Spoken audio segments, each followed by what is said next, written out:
Let's shift into old man directors. And I think you and I are both coming at this topic from slightly different angles, but you pitched it first, so I'm going to let you have your say. John Sayles, lay it on me. Yeah, John Sayles. You know, I feel this game where I'm envious of the happiness that Paul Schrader fans, and Paul Schrader himself is getting this sort of, I don't know, third, fourth, fifth act. This guy, ever since he made First Reformed, he can regularly go to the studio, shake a hat, and he gets a couple $1 million. I think his budgets are about $5 million or so. And so after First Reformed, he made The Card Counter. And after The Card Counter, he's making this movie down in New Orleans with Joel Edgerton. I forgot the name off the top of my head. But the thing is that it's $15 million over the last few years. He gets an A-list actor. A-list actor works for scale. And Schrader gets to make this movie. I guess he's in his mid-70s. He's hitting 80 soon, if not older. I'm really jealous because John Sayles is out of the game. John Sayles is one of my favorite guys. John Sayles, too. I think he's about 74, 75 years old. Is that our second podcast where we tackled his career? Yeah, second or third. Maybe we did G.I. Joe, and then we did Sayles on the third one or something. And, you know, John Sayles has a lot to say. And I think he's always gotten the short shrift. He's a legend in independent filmmaking. But because he's not a visual director, because he's not a cinematic director, he's a storyteller with a novelistic background. He doesn't have that same lustrous reputation as other guys like Jarmusch, who came out of the late 70s, who are, you know, stylists. Certainly not like guys like David Lynch, but no less endemically American than any of them. But it's because if you go back and watch Chicago 7, you go back and watch Mate 1, they behave like books, histories. The acting is incredible. I think he's a really great director. And good actor as well. He's a great actor as well. Yeah, he was trained as an actor. He met Strathern somewhere upstate where they were going to college in New York State. And so the thing is, he's been in the game now. I think his last movie was Go for Sisters, 2013. It's a great movie, absolutely great movie. Edward James Olmos, Lisa K. Hamilton. And I know that he just can't get the money. He must be asking for it. There must be scripts. But there was a time where he was one of the best script doctors in town and would command pretty hefty fees working on all kinds of films that you would never associate with John Sayles. I don't know if that river has run dry, but I would assume he's sitting on a little nest egg. If he wished to tap into it and make an independent film, he could. Yeah, you know, the thing is that Schrader, if Schrader gets $5 million a picture, and that's it, I've looked at the budgets, he gets $5 million a picture. Sayles should go on Facebook like Schrader does and rant and rave all day, every day. And maybe he would be more, you know, have a more visible profile. He should say the completely ridiculous things that would get anybody else embargoed. But part of Schrader's novelty is that he just looks like an old man. So I would say one of the pinnacle differences between the two of them is that people regard Schrader as having changed the game in the 70s. You know, that when it mattered, he was there on the ground floor, and his partnership with Marty, you know, between writing Taxi Driver, between making Hardcore, between doing Cat People. I was in the 80s, but Raging Bull, you know, there's a big peak of excellence there at a time when movies. He had that hot streak that's aged very well because he directed Blue Collar, he directed Hardcore, he directed American Gigolo, and then he directed Cat People. That hot streak of 4 in a row for me has aged extremely well, and so it's very easy for people to go back and say, hey, where do I start with Paul Schrader? Just watch the first 4 films he directed, and it's like, God damn, this guy's he's not Martin Scorsese, but he's pretty goddamn good. And even Mishima is good. That's a massive oh hell yeah, movie. Mishima's fantastic. But the thing is that Schrader gets to enjoy this reputation. Sayles doesn't. Sayles made very workmanlike movies, very American movies. All these very low to middle class American stories of people who are strivers. Either if it was in history, like Mate 1 and 8 Men Out, you talk about stuff that's the peak. Yeah, quasi late 19th, early 20th century. But then a lot of the stuff of him essaying what it's like to be an American in the middle century towards the 80s is also great. He's got a magic touch with that. He's a real humanist director. But in the 90s, during like the heyday of like Miramax and Dimension and everything, I remember when Lone Star came out. He was right there at the forefront of all like the big indie voices out there. So there are movies people can go back and rediscover. He probably just needs to get on social media and just remind people that he's alive and not, you know. Yeah, well, I think it's a crying shame that he doesn't have a corner or Criterion. You know, his stuff may be streaming on Tubi or Mubi or Schmoobi or Flubi or wherever the different sites are. I don't know. Now, granted, some of those movies, like Baby It's You, they can't re-release because the Springsteen music is unwieldy expensive. Yeah, I saw it for episode, but I haven't seen it since. It's incredible. Yeah, it's a fantastic movie. Yeah, Lone Star maybe his high watermark, but people don't talk about that in that conversation. People don't describe Lone Star. You know, that's his Western. He's always wanted to tell it Western because he's a big fan of Bud Buttaker. Bedecker. Bud Bedecker? Bedecker. Yeah, there you go. Yeah, he's a big fan of Bud Bedecker. And he knows that's the stuff he watched when he was a younger man. He wanted to make those, so he finally got a shot. And he made a weird kind of, what'd you call it, noir western or something like that on the board. Yeah, and it's killer. And Chris Christopherson is fantastic. Yeah, they're all and Elizabeth Pena, and damn good flick. Chris Cooper playing, and Chris Cooper being the role. Anyway, that's my point, is that Sayles is somebody who I think should be getting the sunset effort of making movies best. Because, again, the last few efforts showed no slippage at all. And the way you could look back and look at De Palma's movies, you can go back and look at some of these other guys. I'm not saying they shouldn't be given movies, but there's a grace like giving Adrian Lyne, for instance, coming out of retirement, if you want to call it that, to make this movie Deep Water. And the results aren't there. Neither De Palma, the results aren't there either, you know? Well, this leads into one of the big questions about the end of careers and what directors should do about them. And I guess there's two schools of thought that I respond to. Quentin Tarantino obviously has the luxury of being able to pick and choose when he's going to exit. But as Brian De Palma said many times, your career is kind of what happens to you. It's not like Brian De Palma in the 70s mapped out his next 20 years of greatness and said, this is how it's all going to go down. He said he took the jobs as they came up. And sometimes the ebb and flow of a career is beyond your control. And some directors are lucky enough to end on a high note. Some directors end on a career embarrassment. Some get killed or murdered under very mysterious circumstances, like Pier Paolo Pasolini. He ended on Salo, his most notorious movie, but it's not like he just sat back and said, I'm going to end on my most controversial movie and then I'm going to drop the mic and walk away. That's just how it happened. And so I think only a rare, precious few filmmakers ever in history have been able to choose when they exit the stage. And also, there's some directors like Billy Wilder who just loved making movies.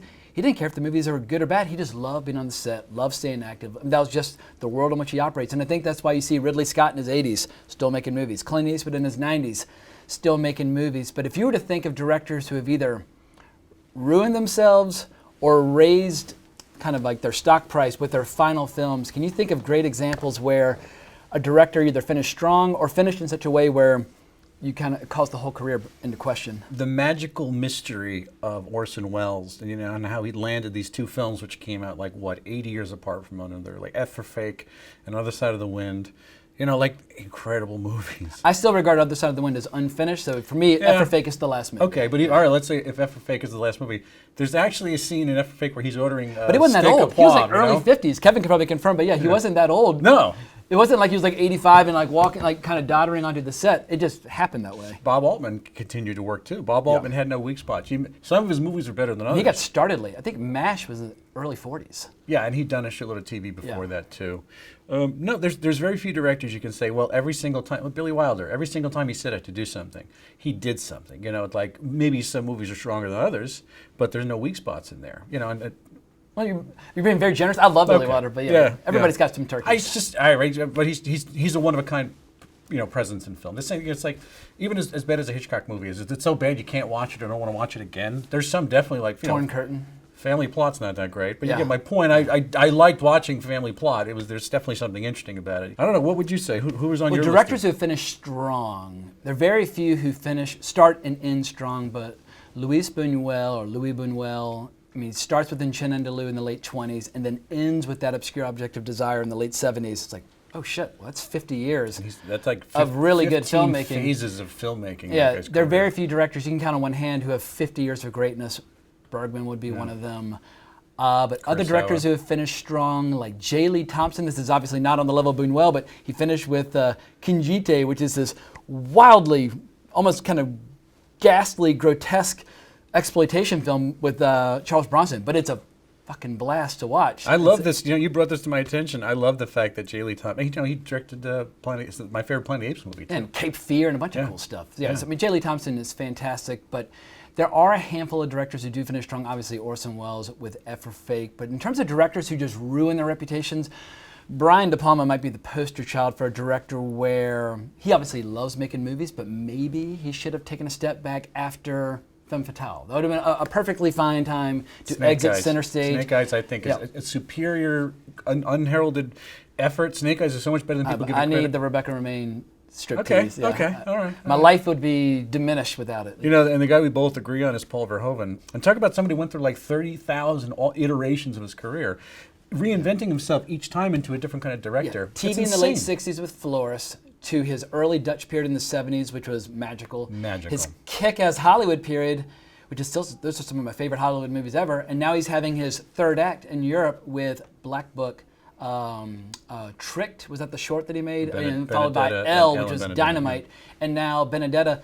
If he just had his third European phase, he would still be regarded as one of the best directors working today. He just happens to be in his 80s, and he's back to work with Ed Neumeyer soon. I feel like he is kind of best case scenario. But obviously when Alejandro Jodorowsky came out of semi-reclusion to make some more movies after Jodorowsky's Dune raised his profile, made him famous again, I love seeing the old-timers show that they've still got it, so I root for them all the way. And this is a part of being an old man fan. It's easy for me to root for a filmmaker who's older than I am, but not as easy to root for somebody who's younger, like Robert Eggers and Ari Aster. They're younger, but I love them, but like, I'm a total hypocrite. I can read a book by an author in their 20s, as long as they wrote it before I was born. Like, I can read This Side of Paradise by Fitzgerald and be like, oh, what a masterful novel. But if some writer in their 20s now writes a novel like, fuck you, you're some young punk, get out of here.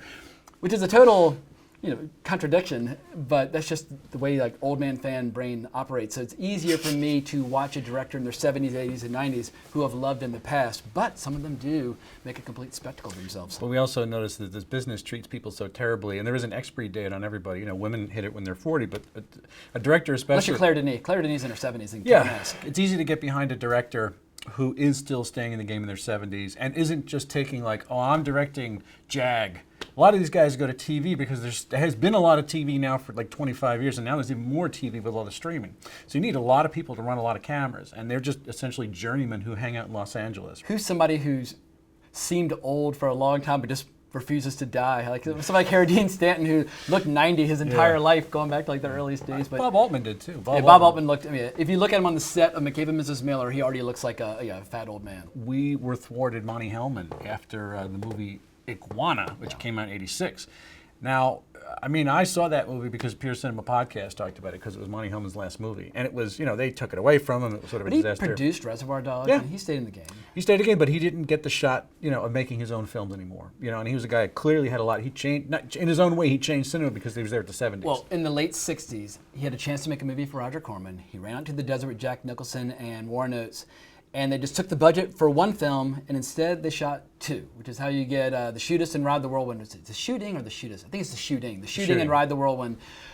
That is independent filmmaking at its best. It's like, all right, we got $250,000. We're going out to the desert to shoot a Western. Fuck it, making two movies. And anyway, I love that whole period. But obviously, Cockfighter, Two-Lane Blacktop. Yeah, I love and adore Monte Hellman. Peckinpah was not that old when he died, but he looked 1,000 because of substance abuse.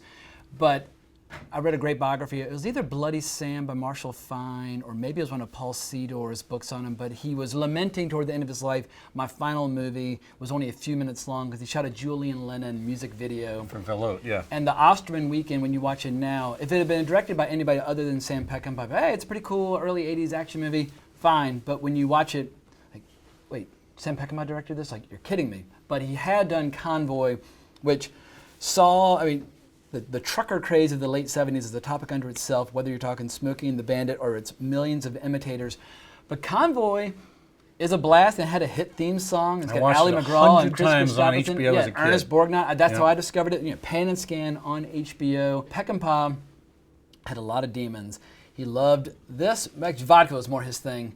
But he also liked a little booger sugar from time to time, and he was aging in dog years toward the end. If he'd been able to end on Pat Garrett and Billy the Kid, home run, but that's just not the way the history books have been written. I love Cross of Iron. I love Cable Hogue.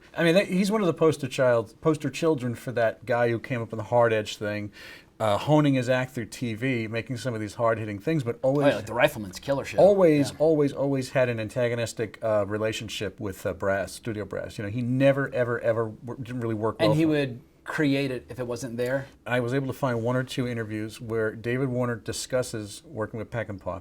And you can't find two more dissimilar human beings than this Englishman who grew up outside of Manchester with this incredible skin disease. He had no self-esteem. He was a shitty student. I'm talking about David Warner now, not Peckinpah. He played basically a child molester in Straw Dogs. Yeah, and this thing, he was asked to do something. And David Warner describes being asked by this brand in America, somebody completely different, and it's like, I'm going to be in a Western? I've wanted nothing more than this. And all the times I've done, I played Prospero in The Tempest, it's like, I'm going to go to the desert and shoot with Jason Robards. But he's so good, he's like, well, she's as naked as a jaybird's ass. It's like, naked we come into this world, and naked we shall depart, or something along those lines. And it's amazing that there's this reverence where he almost thinks of him as a father, and David Warner feels so intently about this man. And that, it's like, if you need ratification from another human being about what kind of artist he was, what kind of man he was, David Warner confirms that not only did he change his career, but he really meant something to human life. That, yes, he was a mess of a man, but I think that endeared him to everybody he worked with. I bet you if Jimmy Coburn was still around. Yeah, you almost love people because of their flaws sometimes, in spite of their flaws. But Hal Ashby, where do you place him in terms of old man directors who had the decreasing returns? Because if you look at Harold and Maude, you look at Shampoo, you're like, oh, this guy made like some of the best films of the 1970s. Changed the game. And was a great cutter, and he had so many gifts, but by the end he's doing movies like The Slugger's Wife, like, ooh, that's not as good as Shampoo. So. Well, 8 Million... Being There is incredible. Yeah, he's got a couple of really good ones. But I mean, the movie he gets shit on for, 8 Million Ways to Die, I think is absolutely, it is a slammer. Ashby managed to almost get into that Billy Friedkin lane and tell the story. And he uses Jeff Bridges, he uses Andy Garcia great. Like, it is a Los Angeles crime movie. Oh, Ro Arquette is in that one again, too. She's absolutely gorgeous. Like these actors at the peak, right at the beginning of the career where they're, had most of their power.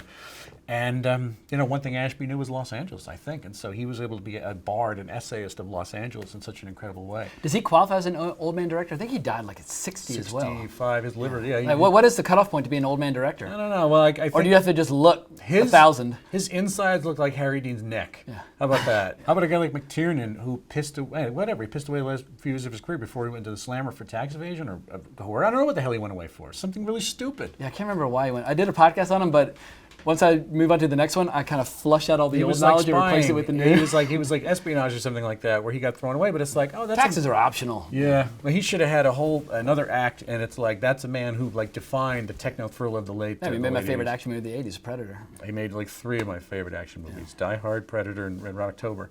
And that's a guy. October.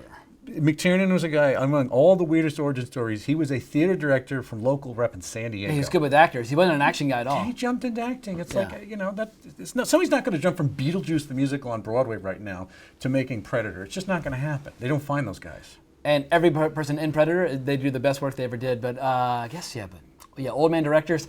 He was asked to exit center stage before his time perhaps had drawn to a close.